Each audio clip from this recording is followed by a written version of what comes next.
Boa noite, amigos da Rádio Boa Nova, do programa Cristo Consolador. Peço que nos ajudem na divulgação da doutrina espírita, colaborando com o Clube Amigos da Boa Nova pelo telefone 0800 12 018 38.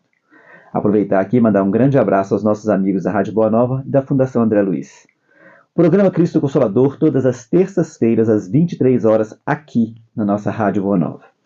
Hoje nós estamos recebendo aqui o nosso amigo Walter, que tem sempre colaborado conosco nos programas. A Ana Ricardina também, que é uma grande colaboradora nossa também colabora com os programas. O Walter hoje vem trazer para a gente um tema dando continuidade aos princípios básicos da doutrina espírita. Hoje nós vamos falar do plano espiritual e mediunidade. Boa noite, Walter. Boa noite. É com muita felicidade que eu estou aqui novamente. Agradeço pela oportunidade que vocês têm me dado. Boa noite, Ana. Boa noite, Walter. Boa noite, Jorge. Boa noite, ouvintes. Vamos, né, gente? Começar? Vamos começar. Vamos começar e falar, vamos entender um pouquinho, né, desse plano espiritual e essa mediunidade que assombra tanta gente, né, que assusta tanta gente, mas depois que a gente passa a entender melhor o mecanismo, dá um alívio tão bom na vida.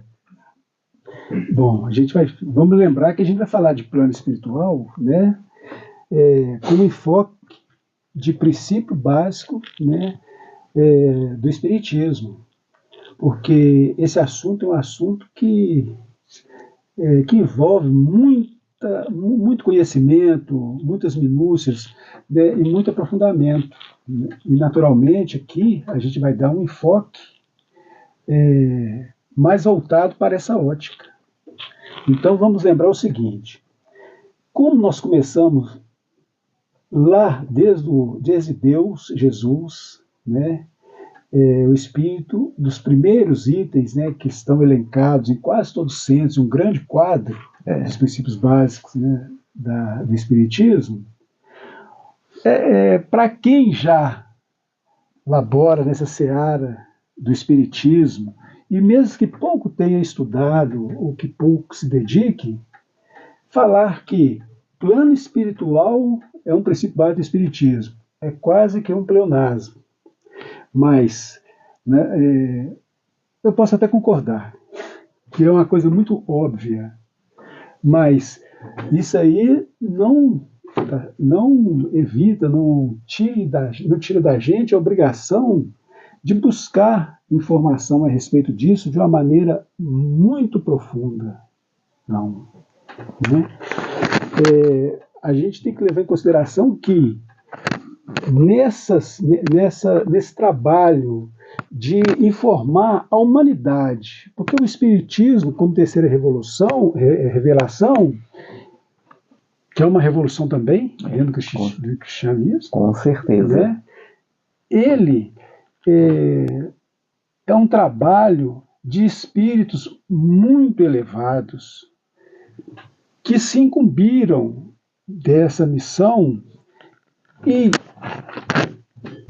através do trabalho de Chico Xavier e com o espírito André Luiz, foi construída uma obra magnífica com o objetivo de trazer, né, para nós encarnados, para esse plano, porque a gente um dia vai ser desencarnado, é claro, né?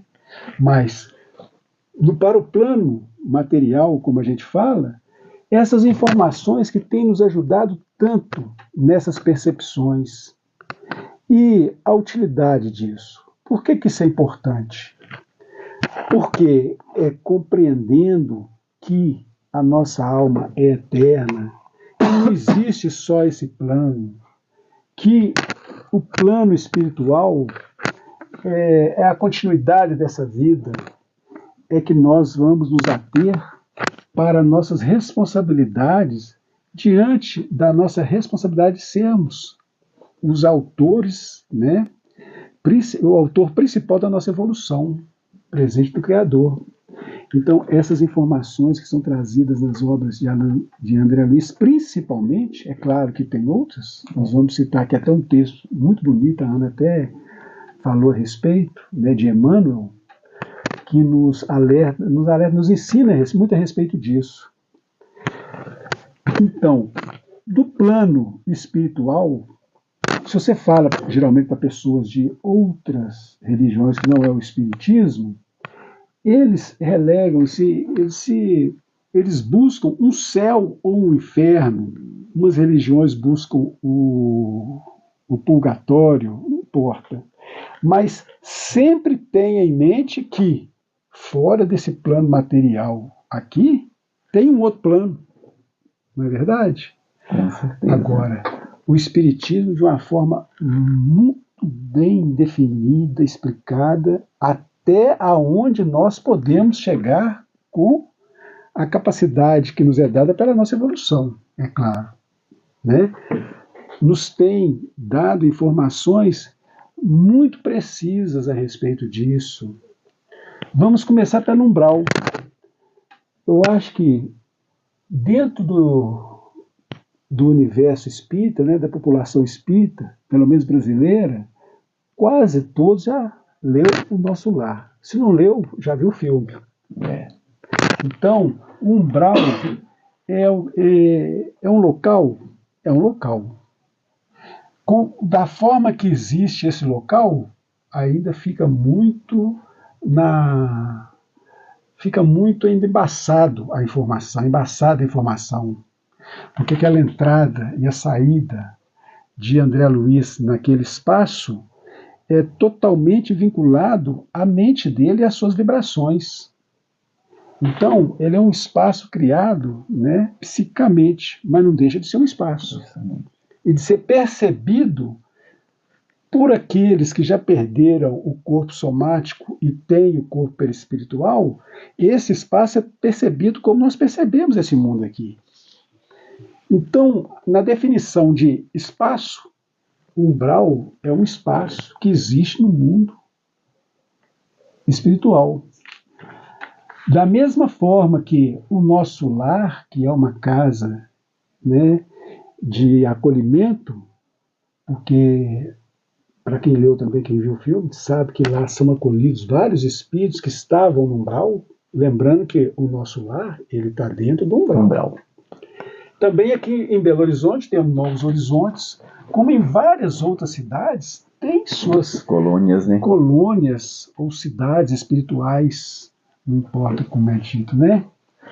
Então, dentro do universo espírita, a gente já tem noção disso. A gente já viu isso em palestras, em algum estudo, em leituras. Então, não é uma novidade para a gente. Mas adentrar dentro dessas informações, isso aí é uma obrigação de todos nós. Estudar. E até mesmo, Walter e Ana, se a gente for pensar bem, Jesus sempre trouxe. Há muitas moradas na casa do Pai, mas ele trouxe vagamente, porque as pessoas não estavam preparadas naquela época. Né? Quando Jesus falava, né, quando eles falavam da terra prometida, eles achavam que era um lugar aqui. Mas não, a terra prometida que ele falava nada mais é do que é. É dentro de você. São as suas conquistas que você, né, vocês têm que ir conquistando para poder chegar. Então, o Espiritismo veio trazer para a gente a mensagem do Cristo, veio decifrar essa mensagem. Fala para a gente, olha, essas moradas na casa do Pai, elas não são só aqui, né? Elas são aqui, mas elas continuam no plano espiritual. E ele veio trazer para a gente essas moradas, por exemplo, a ideia que nós tínhamos como católicos, né, que todos nós viemos da Igreja Católica. Céu, inferno e purgatório. Eram lugares pré-existentes. Hoje, até eles mesmos já falam que é estado de espírito. Né? Céu, inferno e purgatório. Então, o que o Espiritismo trouxe? Vem mostrar pra gente. Olha, as moradas são essas aqui. Ó. Olha, tá vendo? Tem o nosso lar, tem o umbral, tem as zonas infernais lá. Tem... Então, sim, são várias. Agora, quem define para qual vai é você. Seus atos, as suas ações. Não é Deus que vai mandar você para lá, como eles tinham a ideia do Deus que castiga, que manda. Ah, você é bonzinho, vai para o céu. Se é mais ou menos, vai para o purgatório. Ah, se é ruim, vai para o inferno. Não. Ele veio mostrar que existem essas moradas, mas são criações mentais nossas. Nós é que vamos fazer, né, criar essas moradas. E eu acho interessante porque é o que eu falo, a doutrina espírita, ela é muito esclarecedora. Né? Ela não te pune nada, ela não te proíbe nada, simplesmente ela mostra para você a realidade nua e crua. É assim. Você continuar por esse caminho é para lá que você vai.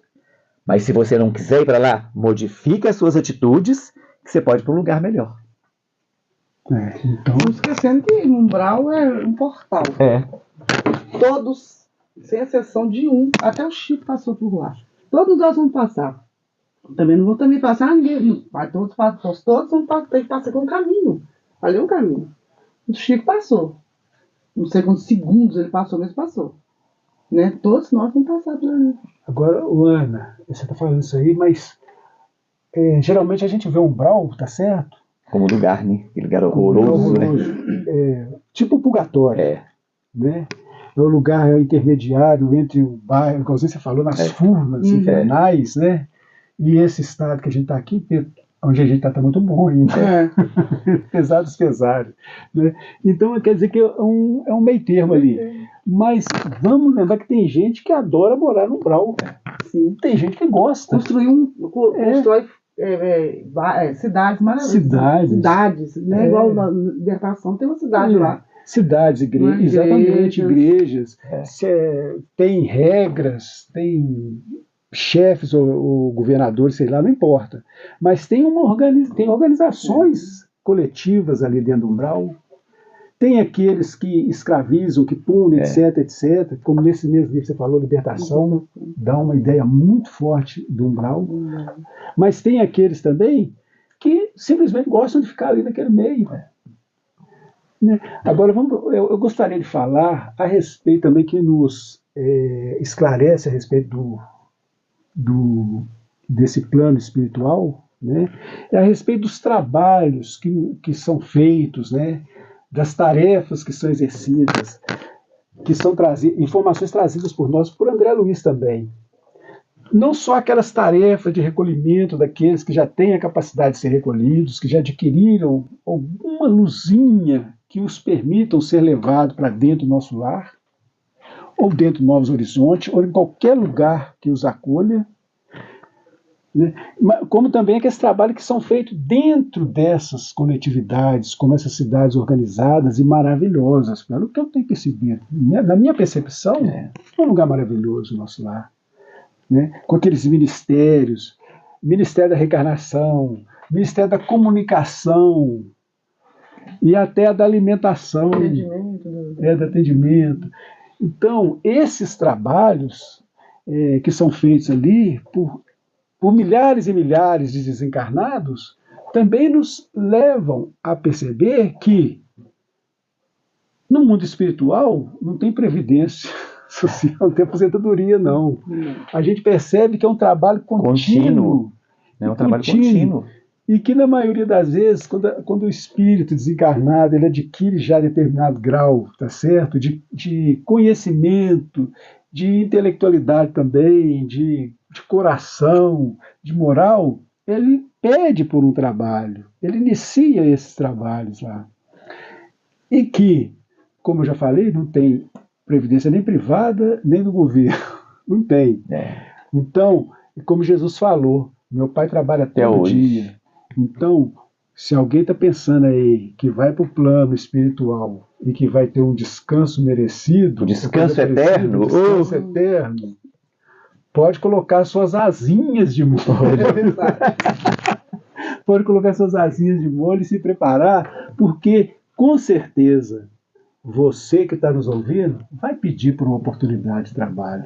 E vai ter, porque é justo. Tem trabalho para todo mundo. Tem. E todo mundo é útil, todo mundo tem a sua utilidade, né? E vai achar o local certo onde ele vai trabalhar. E no plano espiritual, dizem, os espíritos vêm nos trazer que a Terra é uma cópia ruim do plano espiritual. Exatamente. E o plano espiritual, o que fez? Que nós somos ainda, até no plano espiritual, nós gostamos ainda né? De ver o bônus hora. Você vai ter um bônus hora. Aqui eu vou ganhar bônus hora. Você vai ter um caderninho, né? Que eles vão anotando suas bônus horas. Eu não sei o nome de quem lá que ganhou uma televisão, né? Que podia ver a família aqui e passou para a neta. Com bônus horas. Uma casa, deixa eu ver quantos bônus horas você tem. Você trabalhou? Então você tem sua casa. Se não trabalhou, você vai morar. Né? Moro pensões, né? Alojamento. Ou com outras pessoas. Aqueles que não gostam não querem trabalhar, né? Que lá também é igual aqui, né? Você é livre-arbítrio, você trabalha se quiser. Aí a consequência é sua. Você tem que pensar no seu futuro. Você vai continuar não trabalhando, então você vai ficar igual aquela, né? Do André Luiz mesmo, que ficou lá no campo do descanso lá, né? A senhora lá, né? Ninguém falou nada com ela, tá? Ele só falou, se eu não quis isso, se eu não quiser aquilo, então volta pra descanso lá, descansar. Mas vai indo, você tem enfadonha, né? Isso cansa, ficar à toa cansa. Eu acho que até nesse mundo aqui mesmo, sem fazer nada, eu acho que ninguém consegue, porque a nossa mente, ela não para de funcionar. É o tempo todo, exigindo da gente esse progresso, essa busca. É a lei da evolução, né? A lei do progresso, sempre presente em tudo que existe no universo. Tem uma introdução de um livro que eu trouxe para nós aqui, que chama Na Jornada Evolutiva. Está no Mundo Maior, publicado em 1947. Não vou ler ela toda aqui, porque ela é muito extensa, mas a gente só vai comentar de alguns itens aqui, de algumas partes, né, que são extremamente interessantes e que vai, de alguma forma, causar algum impacto aí, que em mim, pelo menos, causou, quando eu li a primeira vez. Né? Olha, Emmanuel começa falando o seguinte: dos 4 cantos da Terra, diariamente, partem viajores humanos, aos milhares demandados ao país da morte. Vocês já imaginaram quanta gente morre todo dia nesse planeta? Vão-se de ilustres centros da cultura europeia, apesar disso aqui ter sido escrito em 1947, está valendo até hoje. Né? Das tumultuárias cidades americanas, de velhos círculos asiáticos, de ásperos climas africanos, procedem de metrópoles e vilas dos campos, de favelas, de cidades, de lugares bons e lugares ruins desse mundo. Tem gente que está desencarnando e partindo para esse mundo, que é o que a gente chama de plano espiritual. Né? E raros viveram nos momentos de sublimação. São muitos poucos homens, tá certo, que se dedicaram aos ensinamentos de Jesus. Por quê? Como cristão, né, eu vejo dessa forma. Tem outras religiões que consideram outros homens, como o budismo considera Buda, Maomé por outros, né, e tantos outros que pregaram amor como Jesus pregou. Mas, na minha opinião, Jesus é o governador da Terra. E poucas pessoas têm se dedicado aos ensinamentos de Jesus, ao caminho, à verdade e à vida. E essas escolhas, como diz o Jorge de forma muito bem dita, é que vai definir qual o nosso destino. Qual a nossa morada, né? Qual a nossa morada. Né? Então, Emmanuel trata essas pessoas de menores de espíritos. Ele não fala pobres, ele fala menores de espírito. É uma expressão que ele usou. Eu achei interessante essa expressão. Porque, na realidade, é isso mesmo e eu estou me incluindo nessa turma aí. Com certeza. Agora, gente, parte o índio, parte o indiano, parte o budista, parte o ateu, parte o católico, parte o espírita, cada um com sua crença, e se deparando com aquele mundo que ele imaginou que seria, e geralmente se defrontando com uma realidade dolorosa. E eu não vou eximir os espíritas não, porque no umbral está cheio de espírita também. Oi, como? Né? Então não vou tirar essa turma, né, do umbral de jeito nenhum, não. Mas não estou falando essa passagem no umbral, igual a Ana se referiu, uma passagem rápida por causa de alguma perturbação necessária para a gente se estabelecer no plano espiritual. Não estou falando disso, não. Eu estou falando de uma estadia mais comprida, mais longa. Né? Eu estou falando disso. André Luiz foi 8 anos. Então, eu tô falando disso, que nós temos que nos atentar a esses ensinamentos de Jesus. Aproveitar ao máximo a oportunidade que a gente teria esse plano material, entender o porquê da nossa vida aqui, o que é uma coisa muito difícil, né? E para estudar, não estou falando de doutrina espírita, não, aproveitar a escola que nos é dada pelos governos, pelas sociedades, pela oportunidade que nos é dada por nosso pai, pela nossa mãe de reencarnar aqui também, porque eles nos aceitaram com o coração aberto e nos proporcionaram isso, pelo lugar aonde a gente está, que proporcionando pela cultura dos lugares, né, a dar passos mais longos na nossa evolução. Nós que já adquirimos esse conhecimento dentro do Espiritismo, a gente tem que aprender e aproveitar essas oportunidades. Estudando matemática, física, química, geografia, filosofia e os ensinamentos de Jesus. Entendendo direitinho as suas parábolas, se não me engano, são 48. 44. São 44? Bom, podia ser 48. E todos os ensinamentos do Cristo. E os ensinamentos que nos são trazidos também por abnegados auxiliares do Cristo, que a gente conhece dentro do Espiritismo, né? Como Emmanuel, André Luiz, ou então Bezerra de Menezes, Meimei, Scherer, etc. Eurípides Bassanufo, também Santo Agostinho, né?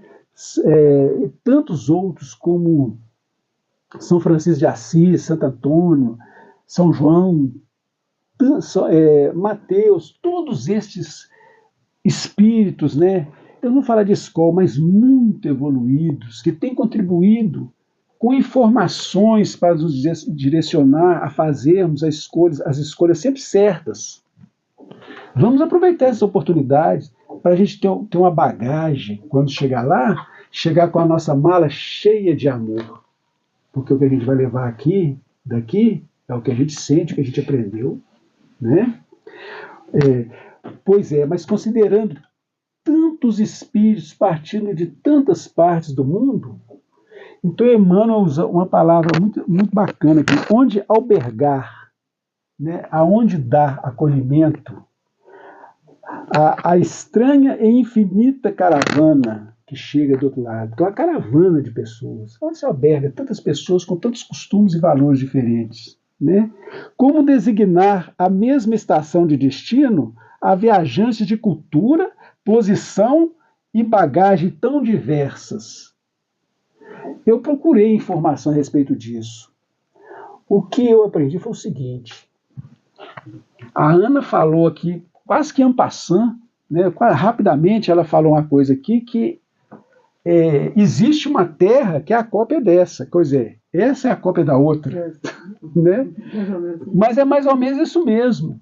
E eles vão encontrar do outro lado, né, um indiano, ele vai encontrar um ambiente como ele encontrava aqui, porque senão o choque é muito grande e não seria proveitoso.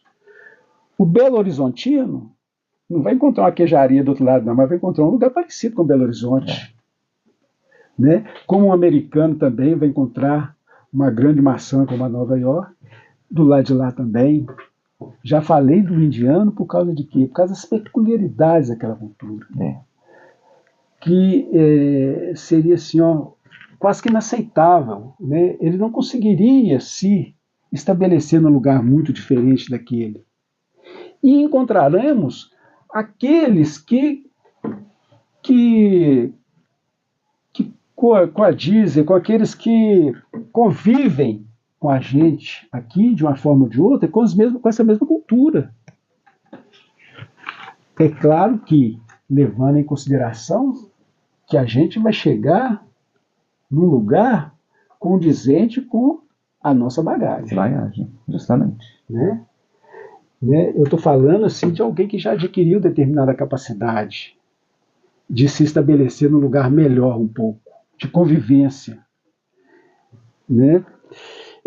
Agora vamos lembrar também que perante a Suprema Justiça, tanto aquele que nasceu em Madagascar como o inglês fruem dos mesmos direitos. O pai é um só para todo mundo, qualquer parte do mundo.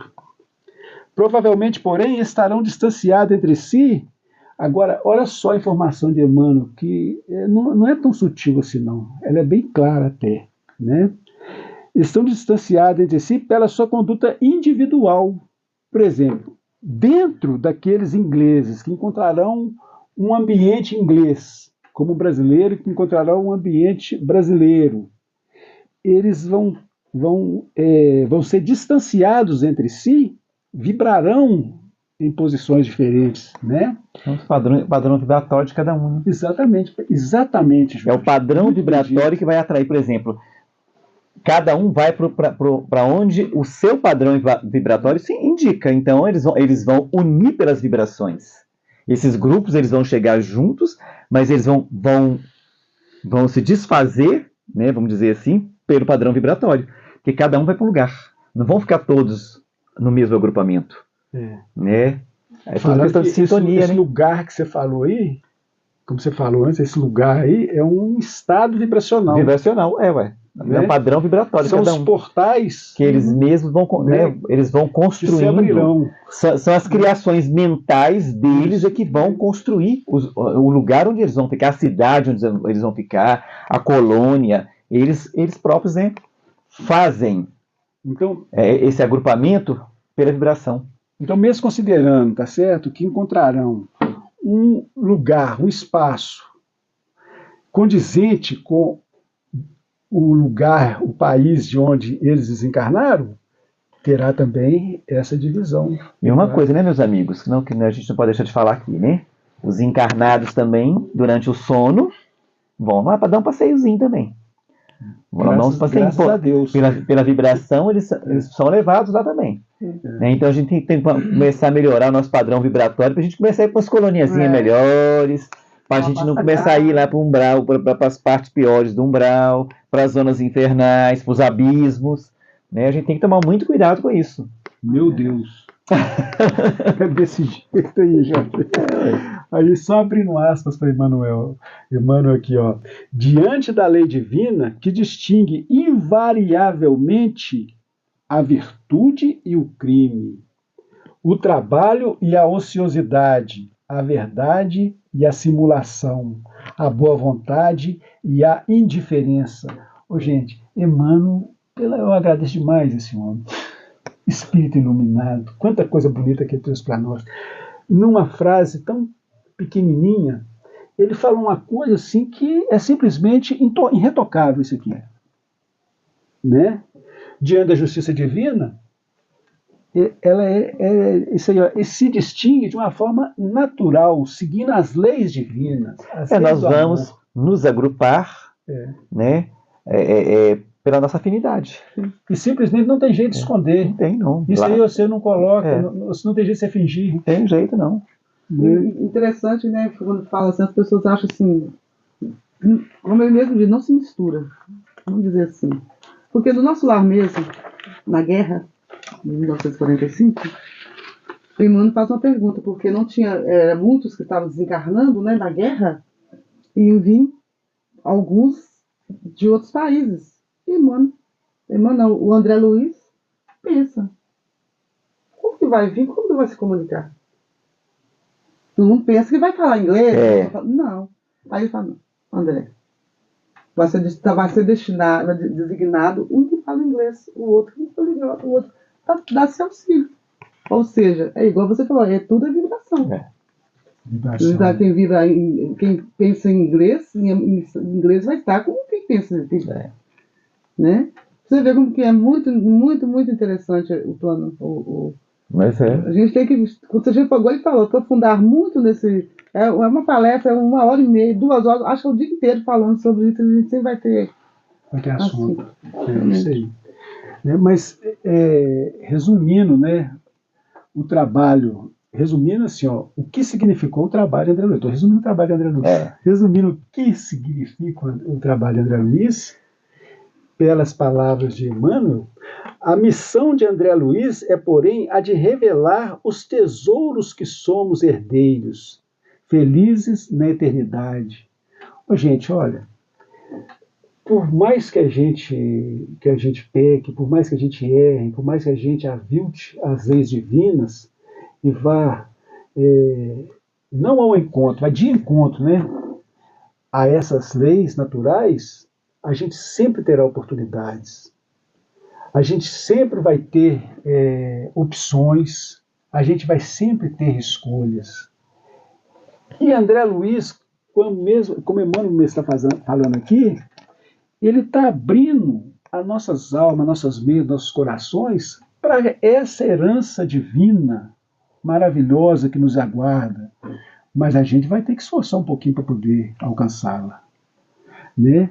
Riquezas imperecíveis em cuja posse jamais entraremos sem a indispensável aquisição da sabedoria e do amor. São as duas asas da evolução.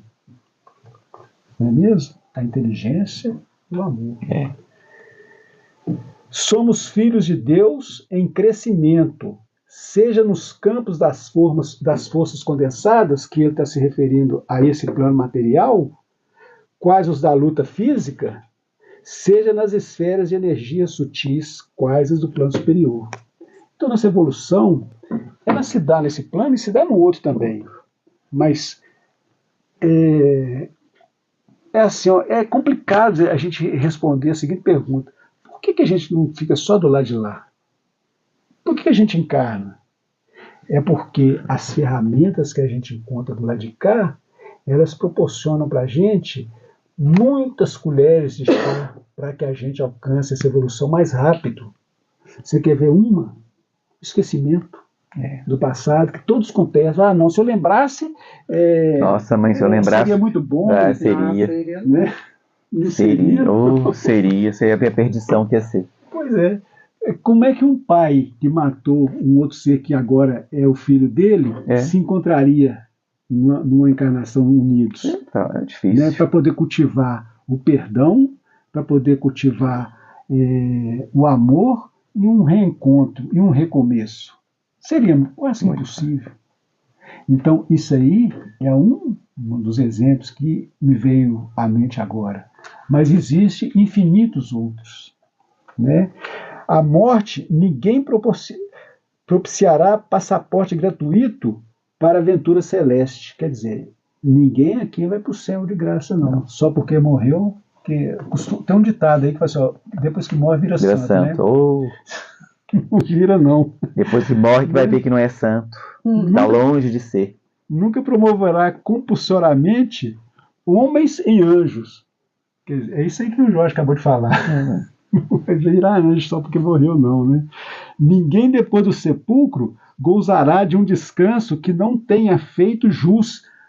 Você também falou isso, né? Não gozará. Porque o reino do Senhor não vem com aparências externas. Aquelas pessoas que têm aparência de ser boas, que fora ali quando está diante dos outros, está sempre benevolente, com a voz macia, mas que de comportamento duro, principalmente dentro da família, com os amigos e ao seu redor, nos ambientes de trabalho, é aquela pessoa austera e dura e sem nenhuma compaixão. Não adianta parecer que é bonzinho, não, porque não adianta, ninguém esconde nada de Deus. Não esconde. Ô, gente, vamos falar agora da mediunidade, que é o 13º item, né? Desse assunto que a gente está trazendo, que são os princípios básicos do Espiritismo. Agora, por que também a mediunidade como princípio básico do Espiritismo? Olha, do mesmo jeito que a gente comentou a respeito do plano espiritual, como que você pode conceber o Espiritismo sem que a gente tenha uma forma de comunicar com os espíritos? Porque nós já concebemos a ideia de que existem os espíritos, que são nós desencarnados, que são os seres humanos desencarnados, animais desencarnados também. Como é que a gente pode imaginar isso? A gente, para poder conceber essa doutrina, essa filosofia, essa religião, a gente tem que ter um meio, tá certo, de ter essa inter-relação entre esses dois mundos. Uma das primeiras informações a respeito disso vem com Moisés, quando ele proibiu aqueles que ele tirava do Egito, os hebreus que ele tirava do Egito, ele proibiu eles de conversarem com os mortos. Olha, se ele proibiu os hebreus de conversarem com os mortos, é porque os hebreus conversavam com os mortos, né? Isso aí é a primeira coisa. Então quer dizer o quê? Que os mortos continuavam vivendo lá, no mundo, no plano espiritual. Mas se a gente for pensar bem, o próprio Cristo, né, ele falou que muitos falariam em línguas, fariam curas com a imposição das mãos, né? Então, quer dizer, mediunidade. Só que para eles entenderem, agora a doutrina vai trazer, esclarecer o que ele quis dizer com isso. Em falar com línguas, né, a curas que fariam com a imposição de mãos, expulsariam demônios, né, como ele falava, porque os médiums. Os médiums. A mediunidade, ele veio trazer a mediunidade. E a gente ganhou um presente assim, maravilhoso. Porque, primeiro, da codificação espírita foi o Livro dos Espíritos, o segundo foi o Livro dos Médiuns, que foi publicado em janeiro de 1861. E que é um roteiro, porque Allan Kardec também achou que era de extrema importância passar a informação, né, esses espíritos puros e esses espíritos que trabalharam, né, para trazer esse livro para nós, para trazer a informação de como é que a gente tinha que nos dar, vamos dizer assim, com aquela nova religião, com aquela nova informação, com aquela nova filosofia, com aquela nova realidade, com aquele novo mundo espiritual que se apresentava. Então ele trouxe para nós o Livro dos Médiuns. Agora, muito importante a gente lembrar também que a mediunidade ela está presente na nossa vida o dia inteiro. Somos médios 24 horas. A gente está num estado limítrofe, assim, olha, um estado limítrofe, assim, ó, do mundo material com o mundo espiritual o tempo todo. Por quê? Nós somos espíritos, nós temos um corpo. Nós fazemos parte do mundo espiritual, mas estamos imersos no mundo material. E por que eu posso afirmar assim com tanta certeza que a gente vive em constante estado de mediunidade? Lá no capítulo 9 da segunda parte do Livro dos Espíritos, né, na questão 459, né, a influência dos espíritos. A influência dos espíritos na nossa vida. Na realidade, é eles que agem por nós. Então, a gente que faz a escolha. E nós somos responsáveis por aquilo que fazemos e pelas nossas escolhas, e pelas nossas decisões, e pelos nossos atos. Nós somos responsáveis por isso. É o que vai fazer com que a gente, né, tenha um desencarne mais feliz, menos feliz, tenha uma vida mais feliz, menos feliz. Então, essas informações trazidas no Livro dos Médiuns, elas são de uma importância tão grande que a gente deveria estudar o Livro dos Médiuns quase todo dia. Não vou falar quase todo dia, eu falo quase todo dia, para não falar todo dia. Todo dia. Né? Mas a gente vive constantemente em contato com esse mundo. E é lógico que existem os médiuns ostensivos que veem, são os psicofônicos, são aqueles que sentem, que só têm a percepção, que sentem cheiros, etc, etc, né? E tem uma mediunidade mais ostensiva, com objetivos definidos já, geralmente antes de reencarnar-se. Né? Nós já trazemos essas características como ferramenta de evolução, oportunidade de resgate, oportunidade de conhecimento também. Olha, para quem já trabalha nessa seara espírita há muitos anos, como que a pessoa consegue negar isso? Não tem como. Não tem como, porque já sentiu cheiro, já sentiu percepção, já sentiu a presença de alguém, já viu coisas, né, já escutou determinadas coisas. Estou falando, escutou de um outro médium mesmo. Então, é muito difícil para a gente negar isso mesmo. Né? São muito poucos aqueles que falam assim, eu já fui espírita. e renega a religião espírita.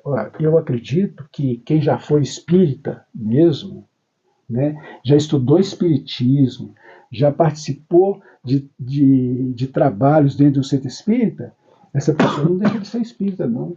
Nunca. Não deixa de ser espírita. Né? Quem conheceu os ensinamentos de Jesus e consegue compreender e ver nesse mundo de Deus o porquê que a maioria das pessoas não consegue enxergar e que chamam de gigantescas injustiças sociais, individuais, não importa. Aquele que nasceu doente, aquele que nasceu aleijado, aquele que já nasceu e o corpo já desencarna, já houve o desencarne, o corpo já morreu, etc. Né? Aquela mãe que sofre com aquele filho que tem um problema mental.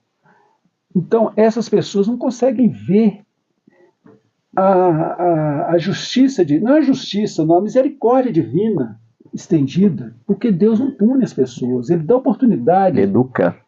De se reeducar. Ele educa. Então, o Espiritismo e o Cristianismo, eles nos dão essa percepção. Então, depois que você já entrou nisso de uma forma bem profunda, como é que você vai sair? Não tem como. Não tem jeito. É a mesma coisa da pessoa que já aprendeu a ler. Português, né? Porque você pode aprender a ler várias línguas. Depois que você aprendeu a ler, não tem como você olhar para um cartaz e fingir que não entendeu. E fingir que não entendeu. Você pode até falar, não estou entendendo nada, mas é mentira pura. Né? Então, a mediunidade, ela está com a gente o tempo todo. Agora, o médium, ele tem que cultivar aqueles valores morais, para quê? Para que ele esteja afinado com espíritos mais evoluídos. Mais evoluídos, que vão buscá-lo por afinidade, por atração. A gente tem que trabalhar essa mediunidade dessa forma. E ele tem que estar sempre atento para que um padrão vibratório melhor, até mesmo para que quando aqueles menos felizes vierem aproximar, ele esteja moralmente acima dele. Porque aí ele vai conseguir uma comunicação melhor. Agora, se eles espírito e médium cego, né? emparelhados, é cego guiando cego. É cego guiando cego. Guiando cego, porque não tem como, né? Eles estão ali, ó, a moral é a mesma, então vai ser um desastre aquela comunicação, né? Porque nessas comunicações, os espíritos, eles tomam do cérebro, né, da mente do médium, esse material, vamos chamar assim de material, mas é conhecimento, para poder transmitir aquelas informações. Porque essas informações, elas não são dadas assim ao médium, como palavra por palavra, não. São imagens mentais. E o médium vai usar dos seus arcanos mentais, daquilo que ele já adquiriu, para poder transmitir aquela informação. Então, se ele não tiver bagagem nenhuma, ele não vai conseguir transmitir bagagem nenhuma. Ele tem que estar sempre atento, né? Porque imagina um espírito truculento que fala palavrão, se o médium também é um médium truculento e fala palavrão, vai ser um desastre. Exatamente. Vai ser um desastre, porque o médium é quem tem que controlar ali é o médium. Ele tem que ter um controle sobre a mediunidade para que ele controle a comunicação. Se ele não conseguir controlar, cego, vai ser um desastre total. Como o Valdo está falando, só um minuto, quando o Valdo está falando de André Luiz, vamos lá nos mensageiros. Tá certo. Né? Muito bem. Os mensageiros tem uma parte que fala sobre médios. A gente pensa, todo mundo que é médium, pensa que caiu de paraquedas, né? Uma hora para outra. Não. Você no plano espiritual já é preparado, você estuda, já é preparado para tudo isso. E quando você começa a trabalhar numa mesa mediúnica, espírito superior, tem um espírito bem truculento ainda, de 50, 100 anos, ele vai procurar um da mesa que tem condição de ajudá-lo. De ajudá-lo. Aí se eu não estiver bem nesse dia, se eu não tiver responsabilidade, 100 anos o espírito esperando, e eu vim para esse propósito, eu não vou para aquele poder ajudar. A gente tem que pensar muito também nisso. É o que eu sempre falo, seriedade, responsabilidade, compromisso. Não só como médium, como na casa espírita, ou onde você estiver. Compromisso. No seu trabalho, na sua casa, na sua família. todo compromisso, os deveres que nós temos que ter sempre. Muito bem. Olha, então é necessário que o médium tenha condições interpretativas dessas informações, pois o médium não terá condições de receber essas informações de forma completa, não recebendo o conteúdo sensível e intelectual contido nessa mensagem. A gente não vai passar uma mensagem completa com aquele sentimento que o espírito quer passar. Porque afinal nem todo mundo é Chico Xavier. Mas a gente deve trabalhar para poder melhorar. Porque, dá para falar só um minuto? Pode. Porque quando você estuda, fica depois armazenado na sua mente, no seu cérebro. Aí vai pensar no conhecimento que você tem com o conhecimento. Estou falando de espíritos superiores, tá, gente? Estou falando dos que estão aqui, não tem condições, né? E pensa na sua memória, o que você estudou, aquilo. Aí você vai conseguir transmitir ou escrever o que o espírito superior quer te passar. É assim que funciona. Por isso que eles falam, instruí-vos, porque é amor e sabedoria. Exatamente. E conhecimento. Então, você tem que ter conhecimento. Você está fazendo aqui hoje, você teve que estudar, é um conhecimento, você teve que adquirir esse conhecimento para você estar falando, eles estão pensando nesse momento o que você está falando. Pensando no que eu estou falando e o Jorge também. Né? Bom, meus amigos, nós chegamos ao final do nosso programa. Quero agradecer a Ana pela participação. Jorge, obrigado pelo convite. Agradecer ao Walter. Eu agradeço. Pela participação. Gostaria de pedir, né, a todos que nos ouvem, vão nos ajudar, né, a divulgar a doutrina espírita, né, colaborando com o Clube Amigos da Boa Nova pelo telefone 0812-01838. Um grande abraço aos amigos da Fundação André Luiz e da Rádio Boa Nova. Cristo Consolador, todas as terças-feiras, às 23 horas, na nossa Rádio Boa Nova. Uma boa noite a todos. Até o próximo programa.